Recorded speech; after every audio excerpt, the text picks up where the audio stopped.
Hello, RATPAC. My name is K. Savetz, K6KJN. I am the curator of the Digital Library of Amateur Radio and Communications, which is a free library devoted to ham radio, shortwave listening, college radio, and early communications.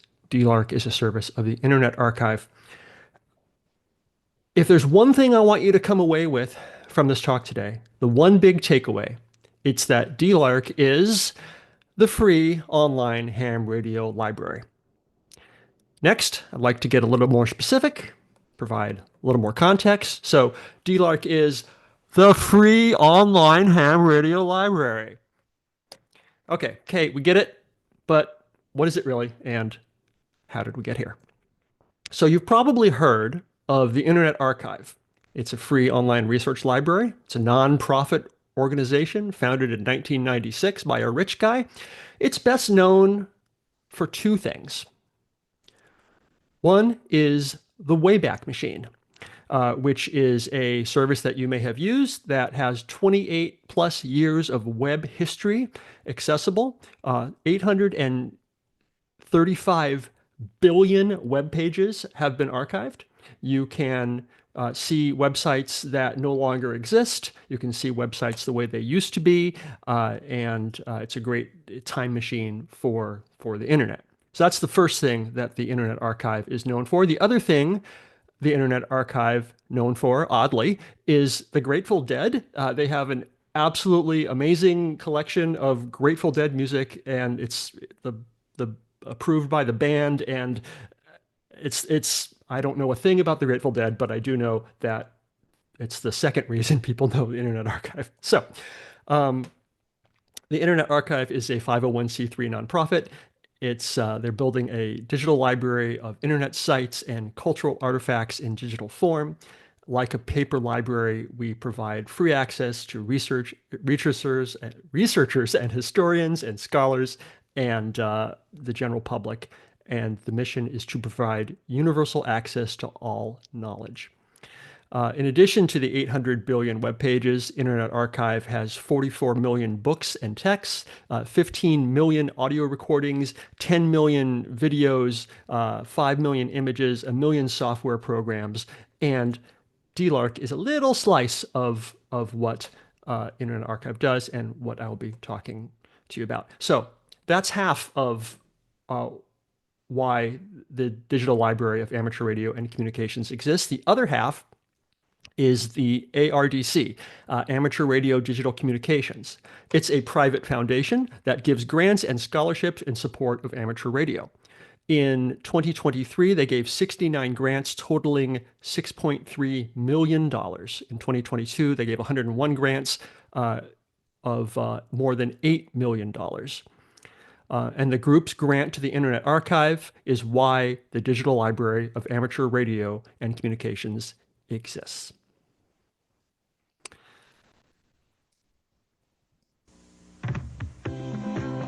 Chocolate. Peanut butter. Hey! Oh, hey, you got your chocolate and my peanut butter. Peanut butter on my chocolate. What? Delicious. Two great tastes that taste great together. Reese's Peanut Butter Cups. Real milk chocolate, delicious peanut butter. Reese's Peanut Butter Cup. And Reese's Crunchy Peanut Butter Cup. So the DLARC is the chocolate and the peanut butter mixed together by the Internet Archive and the ARDC. Two great tastes that taste great together. I made this graphic a little while ago. I am a better archivist than graphic designer. I promise. So what is DLARC? As of this morning, 139,000 items of amateur radio, shortwave, listening, college radio, pirate radio, early communications, taking up 16.7 terabytes of storage space. That is what is in the Digital Library of Amateur Radio and Communications. In last year, in 2024, we scanned 1.1 million pages of material related to radio, shortwave, and related communications. The library has magazines, has books, it has newsletters from around the world, it has ham radio conferences, it has audio, and it has video.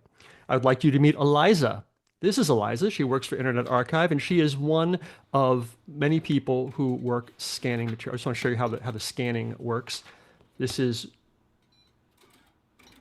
an Internet Archive scanning machine. You can see that the scanner person puts the book on the V-shaped platen, and then there's two cameras up above that shoot down and crosswise at the pages of the book. And this way they can burn through material very quickly, scanning thousands of pages in no time at all, and without harming the book or newsletter or magazine or whatever material that they are doing. Internet Archive total can scan thousands of books, magazines, and newsletters every day. Of course, this is all beyond not just DLARC, but this is just part of what they do, and we get to play with that fun technology. So let's talk about some of the things that are in DLARC. I just picked some interesting things that I wanted to share. There's Hap Holly's rain report. This KC9RP, Hap Holly's a blind ham, and he's been producing this thing since 1985. And he's done interviews with amateur radio people all around the world, and talking about ham topics since literally the mid 80s. And we have almost every episode available in DLARC, and not only are they there as audio, all the audio and video that get put into DLARC are fully transcribed using Whisper AI. So they're full text searchable, and if something is mentioned in passing in an episode, from 1992 or something, you can find it using the DLARC search function. Do you like DX? We have 2,300 issues of Glenn Hauser's DX Listening Digest, and that was started being published in 1999. It's one of the DXing related newsletters that we have. Do you really like DX? Because we also have the Ohio Penn DX Bulletin, 1,800 issues. Just today, I added every issue of the 425 DX News, the Italian weekly bulletin for serious DXers, which has been published weekly since 1991, every Saturday without fail since 1991. They're guys who love DXing. And also the DX Weekly World Bulletin, the DX World Weekly Bulletin, which I also added today. It's a newsletter about amateur radio DXing. It's been published since 2013, and we have most of the issues there. We have podcasts. We have 50 podcasts, roughly more than 16,000 episodes of ham radio shows that have been published. Some of them are being published today. Some of them are long forgotten. Some of them only did 1 or 2 episodes. Some have done thousands. And they're all available and transcribed and full text searchable in this library. We have 73 magazine. Before Wayne Green died, he was the founder of 73. He donated the entire run of the magazine to Internet Archive, and he said, I want them to be available for free for everybody. And so they're all digitized and available to read online in their full glory. There are other magazines as well. We have the complete run, recently added, the complete run of Megahertz, a French language magazine covering amateur radio, amateur television, electronics, and related topics, all 310 issues. We also have Monitoring Times and Electronics and Wireless World and RCA Review and VHF Communications, many other magazines. We have 515 issues of Radio and Television News, published 1919 to 1959. We have the complete run of VHF Communications, which was published 1969 to 2013, focusing on VHF, UHF, and microwave bands. We have the complete run of the Telegraphic Journal and Electrical Review, which was published from 1872 to 1891, 700 plus issues. We have a complete run of SatFacts, which was a publication that covered the world of satellite television in the Pacific and Asia. Uh, SatFacts was published from 94 to 2004 by Bob Cooper. There's many other magazines and journals you can check out. Bob Cooper, a tangent. Bob Cooper was such an interesting guy. Uh, he was the guy who, if you are old like me, you may remember a time in the 80s and 90s when you could uh, watch television using a big satellite dish in your backyard, right? And you'd invest in a giant satellite dish in your backyard, point it at the sky, and then you could watch TV for free, right? After spending thousands of dollars on a giant satellite dish in your backyard. Um, Bob was a pioneer in this. He's basically the guy who figured out that you could watch HBO for free. And it was being transmitted unencrypted, unscrambled to the satellite, and then anyone with a big dish could turn in and watch it. So, and then he started telling people how to do it, and had magazines and TV shows and conferences all about it. And one of the things he published was SatFacts Digest. He died a few years ago. Ask me what I did this summer. One of the things I did this summer was I went to Denver, Colorado to go through the estate of Bob Cooper, and there were these four pallets here. There were three more I didn't get in the picture. There were seven pallets of stuff, magazines and books and newsletters and CDs and DVD-ROMs and so much material. And I sorted through all of it, and we have scanned almost all of it at this point, and it is available, including stuff that Bob published, stuff that talks that he gave at conferences he went to. He was an amazing person. So that's in DLARC. Another thing in the DLARC library, and another thing I did this summer, is I went to visit Fair Radio Sales. You may have heard of this company. They were in Lima, Ohio, and they sold old radio gear. They were in business for like 50 years, and they were selling amateur radio gear, military stuff. They just had just a giant warehouse filled with radios and also books and magazines and stuff. And the owner of that place, before they went out of business, he said that DLARC could come in and take whatever we wanted. So we went in and took one copy of every piece of paper they had there in order to scan it. We ended up with 200 big boxes of stuff. It took 3 people 3 days to box it all up, and then I drove it in a rented U-Haul to the scanning center, and it's all being scanned.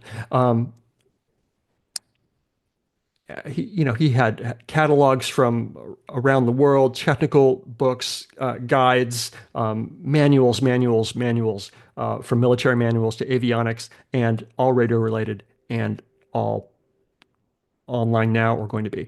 They published a catalog for years, which was a fun read, and I got a copy of most issues, which have already been scanned, and they're online. We have 88 issues of this electronic surplus catalog from Fair Radio that are available. I'm going to take a breath.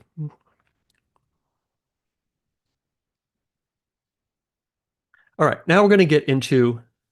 I'm going to show you some things that are in the DLARC library that you can't get anywhere else. This is the section I call the OMG Rare Look eBay section.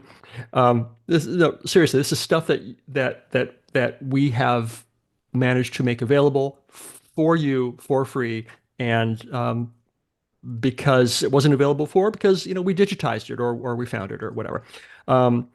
The California Historical Radio Society contributed all sorts of material documenting de-expeditions from the early 1960s through the mid 1990s. They sent us videotapes and cassette tapes and 35 millimeter slides and a reel-to-reel tape, and we digitized it all. Still working on the slides.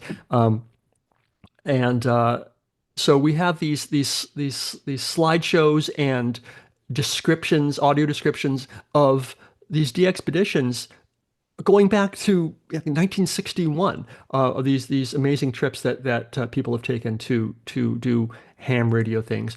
These are some of the cassette tapes that California Historical Radio Society sent me. I digitized all of them, and now they're all available, and you can hear these guys telling their stories, and it's pretty amazing. Here's another thing that DLARC has. Um, Translations of Russian amateur radio publications. So Dexter Anderson, K3KWJ, subscribed to Soviet amateur radio magazines. There was an amateur radio magazine called Radio, and then he also subscribed to the Patriot newspaper rather, and he read all the things in Russian and he summarized and translated it into English, and he did this for like 30 years. And he typed them all up on a typewriter, and he sent them to friends and associates, and uh, it made them available to select people. And we got a complete, well, as complete as possible set of this stuff, and we got it all scanned. It's hundred pages of, so you can see, what was going on in the amateur radio world in Russia during the Cold War. We also have Ham Radio and More. So this was a radio show about amateur radio hosted by Len Winkler, KH7LW, and it aired on AM, a commercial radio, from 1991 to 1997. It was the first radio show devoted to ham radio on the commercial radio band. It was started off local in Arizona, and then it was syndicated and available worldwide, throughout the country, United States. So this thing ran for about 6 years, and they talked about amateur radio topics. They interviewed Wayne Green and Sheriff Joe Arepio and Bob Heil and Bill Pasternak and Fred Maya and other names well known to the amateur radio community. And it was like a call-in show. People call in and ask questions. The topics range from the technical, like signal propagation and community issues. A big constant topic on the show was the debate over the Morse code knowledge requirement. Should hams go no code or not? And there was just endless discussion about that hot topic. Len had digitized about half of the episodes on his own. He uh, there was He digitized 149 episodes on his own, and then he stopped because frankly, digitizing cassette tapes is hard work and boring. And so then I swept in and I said, "Hey, can I finish it?" And he sent me all the tapes, and I digitized the second half, another 165 episodes. And I can tell you that digitizing all these cassette tapes is difficult, hard, boring work, but we got it done. And we ended up with 464 hours of programming of this radio show. We got nearly every episode that ever aired. A few tapes went missing over the years or just couldn't be repaired. So that's something you can find in the Digital Library of Amateur Radio and Communications, and nothing else. There's a whole college radio section in DLARC, and one of the things that we have in there is 102 issues of college radio and the Journal of College Radio, which was produced from 1965 to the early 1990s by the Intercollegiate Broadcast System. IBS began as a trade organization for campus-only AM carrier current radio stations.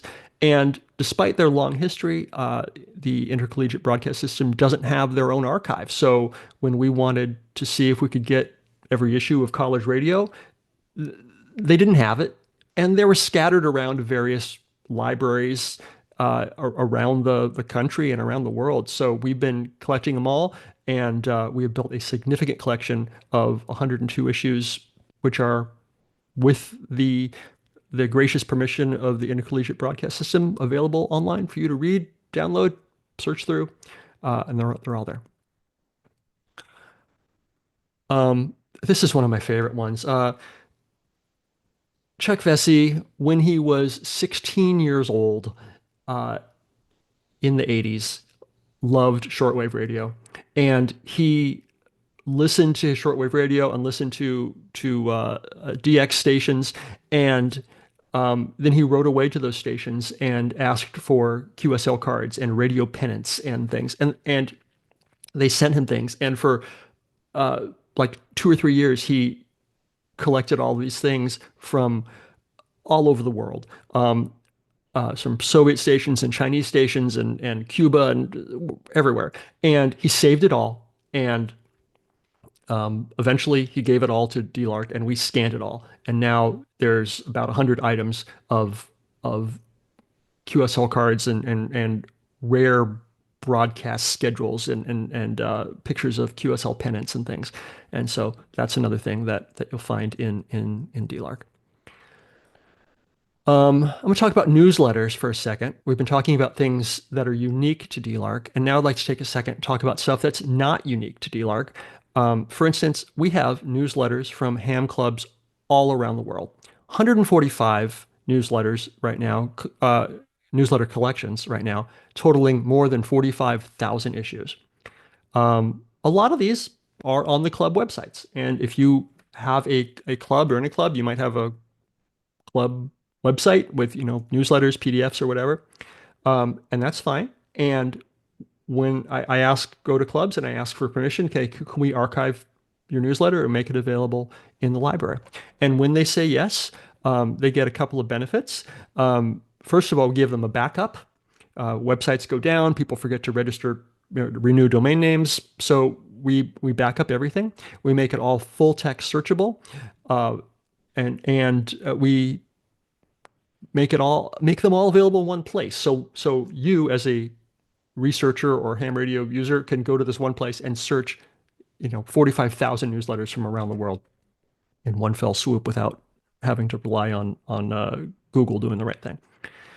So yeah, your club newsletter can be here too. Just email me, kay@archive.org, and happy to do that.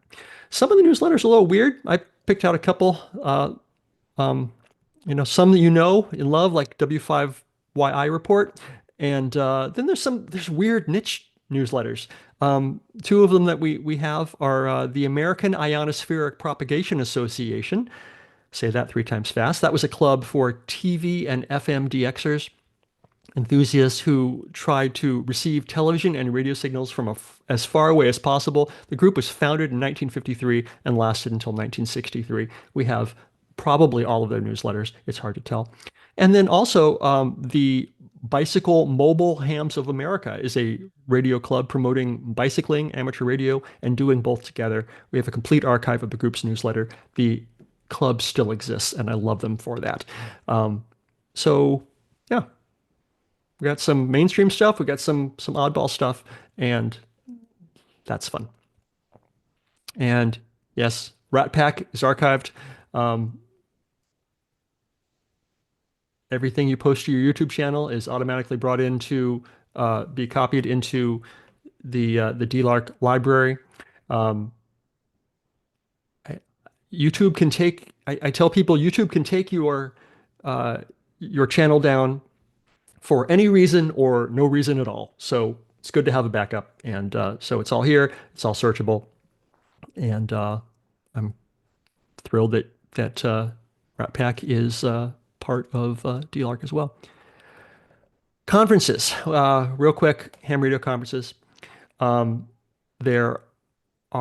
have material, papers, presentations, videos, slide decks from a bunch of ham radio conferences, including Com Academy, which was originally Communications Academy. It was a free online live training conference for people with an interest in MCOM,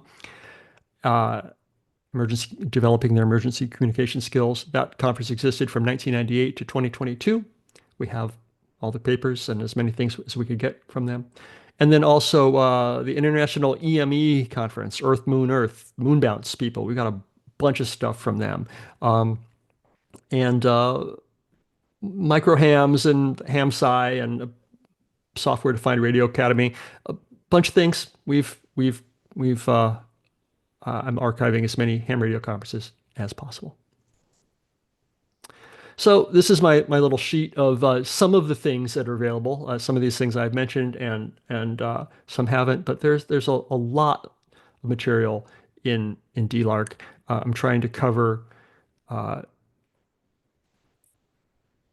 not just ham radio, but anything interesting on the radio. I'm not staying away from commercial radio, but other than that, citizens band, sure. Shortwave, absolutely. Pirate radio, great. Number stations, great. We've got some great number stations, newsletters, and audio. Um, and manuals, magazines, catalogs, goes on and on. I'm going to do a quick mention of the want list. For as much stuff as we have, there's every time I add something, I discover something that I discover we don't have, right? Certain issues of the W5I report, certain episodes of the Rain reports, and Amateur Radio Newsline, the earliest Monitoring Times magazines. We have permission for it all, but we just don't have the earliest issues. Amateur Radio Trader, we have permission to do. Do you remember Amateur Radio Trader? It was a little magazine newsletter for like selling your gear, right? You'd like post a listing in there, selling my Yaesu, whatever. People could call you and buying and selling stuff. Two problems happened with that magazine. One was that it wasn't meant to be saved. It was meant to be bought. You'd buy and sell your radio gear. You'd throw it away. It was an ephemeral thing. Two, it was printed on toilet paper. It was like the cheapest, thinnest paper possible. So even if you wanted to save it, maybe they got destroyed over the years. So we have permission for it. I hardly have any issues. So I'm looking for that. So that's the want list, and I always keep it updated at the URL on the screen here. We can check it anytime and see if you have something that we need. So what have we learned? Let's wrap up in summary. Number one, DLARC is the free online ham radio library. Number two, you got your chocolate in my peanut butter. Number three, I want you to use the library, archive.org/details/DLARC. And you can contribute to it if you want to. That is my prepared presentation. I'm happy to take questions if you have any. And thank you.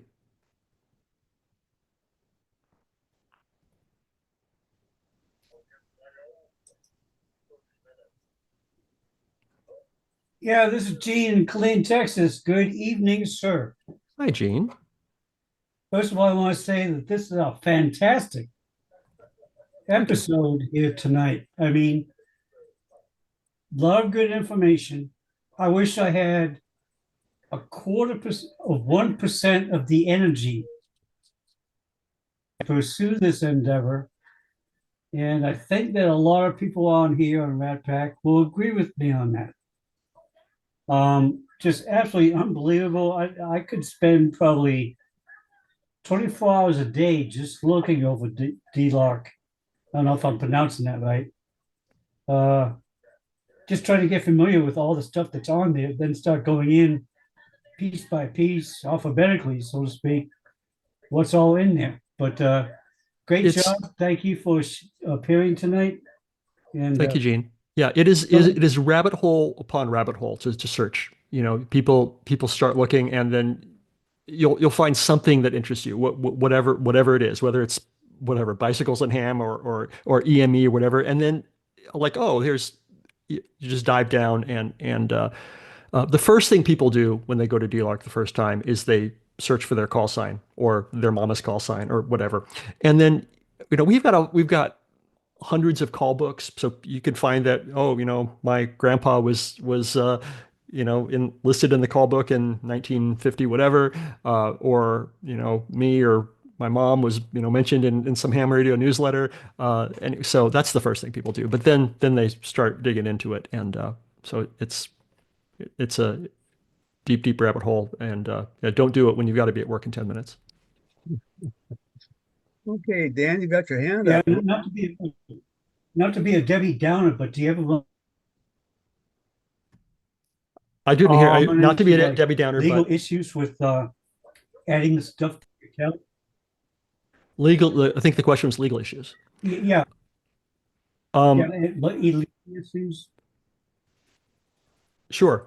I'm not adding stuff without permission. I really do my best.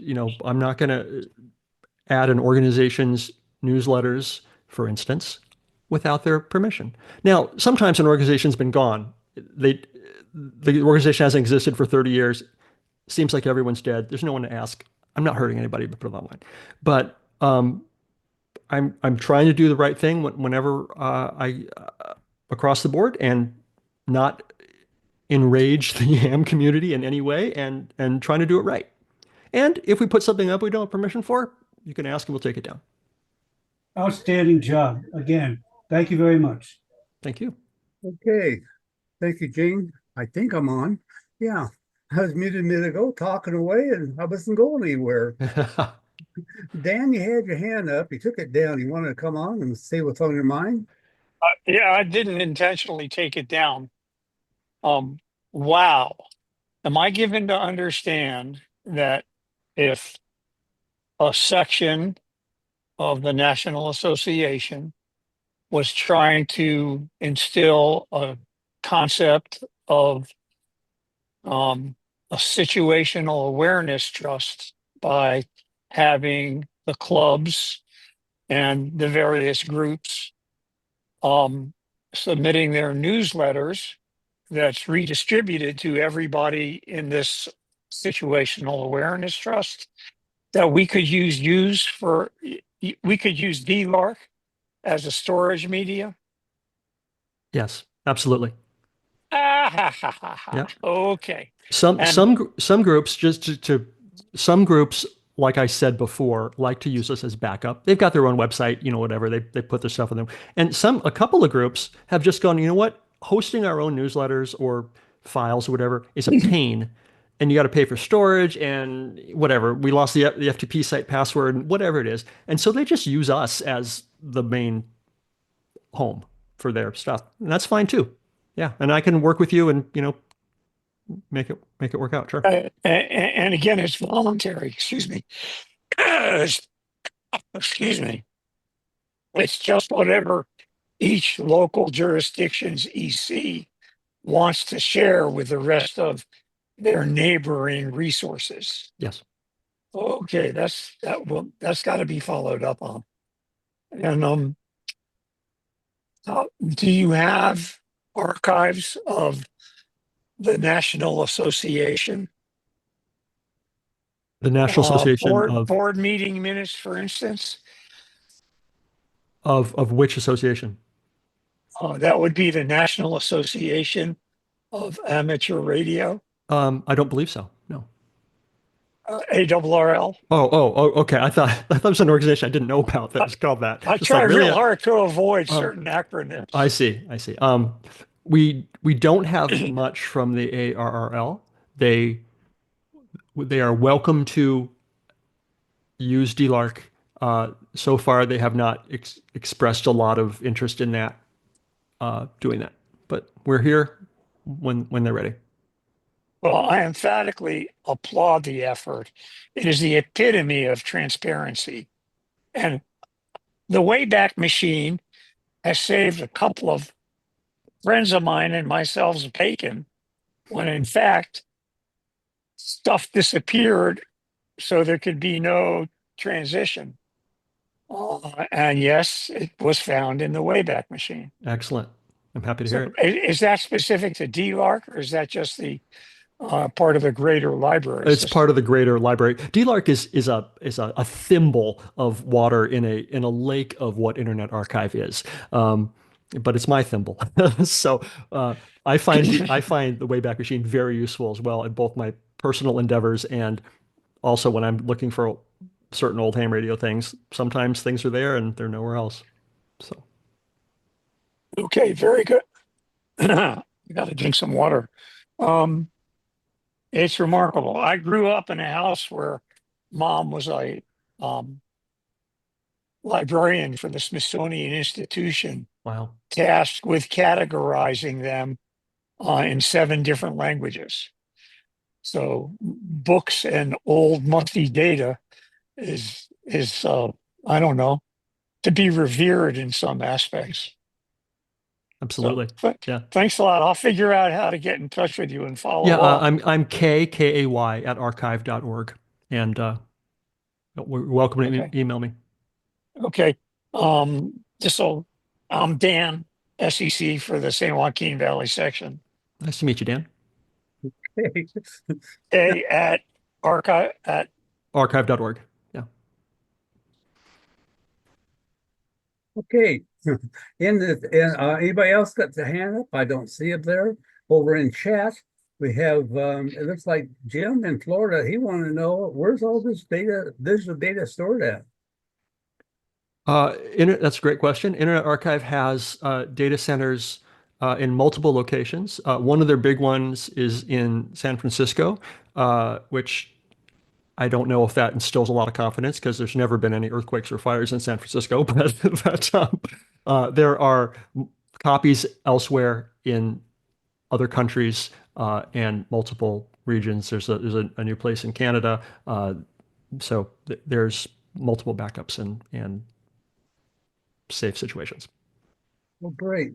It looks like Ted in California, he's asking if you or somebody could put the website link in the chat. Yes, I just did that.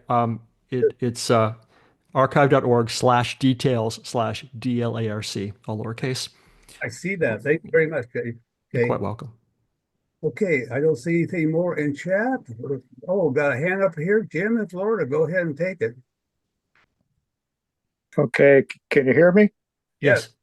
Okay, curiosity, RSGB, Practical Wireless, RADCOM, anything like that? I have to. We've got so much stuff. I can't keep. I can't keep a whole track. I believe we have Radcom, some Radcom. And the other ones, honestly, I would have to check, or you can just go there and search and see what you can find. I've been doing this for more than 2 years now, and it's gotten to be there's so many little collections and newsletters that I cannot keep it in my brain anymore. This has really been good there. Okay, I appreciate you doing this. I'm happy to do it. I'm thrilled to talk with you. I was looking over my notes from I gave a talk to y'all about 2 years ago when this thing had just started, and I was looking over my notes from that, and it was. I feel like we've come so far and added so much amazing material in this time, and so I was, I don't know, almost embarrassed. I didn't want to go back and watch my old talk because that would be embarrassing. But the notes were just like, oh, wow, that was a good start. It was a good start. And now we are an unparalleled library. And if whatever, if I got hit by a bus tomorrow or ran out of funding or whatever it was, I can walk away from this going like, this is an amazing library. It's going to be there forever. And whatever. But hopefully, and I'm not going to stop. I'm going to keep on doing this and keep growing it. And hopefully I can come back in a couple of years and be thought how quaint it was, when I came today and we only added 1 million items in the previous year. Okay, anybody else? Gene, you got your hand up? Yeah, just one last question. Kay, when you're not doing all this cataloging, which seems to be almost like 24 hours a day, what are your amateur radio interests? What modes do you like to do? Activities, contests, all that kind of good stuff. I don't have a good answer. I tend not to do the thing. I do the thing about the thing. For instance, I have an Atari computer back here. I love it. It was my first computer and it was my favorite thing. Do I actually play games on it?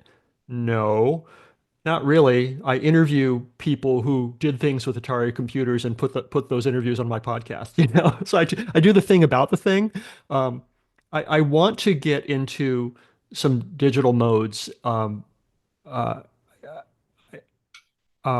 do something with my Raspberry Pi. My buddy Steve is gonna talk about hooking me up with what I need. So I want to play some with some uh, uh, digital stuff, APRS and sorry, ARPS, and fuss with that a little bit. It's really I used to play with packet radio in the 90s, and that was fun. Um, and then I kind of got out of that, and my equipment got obsolete. But I would like to try that, try some FT8. I don't know. So Okay, thanks a lot. yeah, Okay. Yeah, we do. In my case, I've been a ham for what, forever. And I've done a lot of things with CWRTTY, you name it, came up through all the ranks. And now I get my enjoyment out of doing stuff like RATPAC and having people. So you go through different steps of your interest in life. And what you do is you go for what you enjoy at the time. And if it's helping others, it's a good deal. Well, appreciate this from everybody, especially Kay for coming on tonight and doing this for us. Great information. We've got to get that out there more so people take advantage of it. With that, I'm going to say 73s to everybody.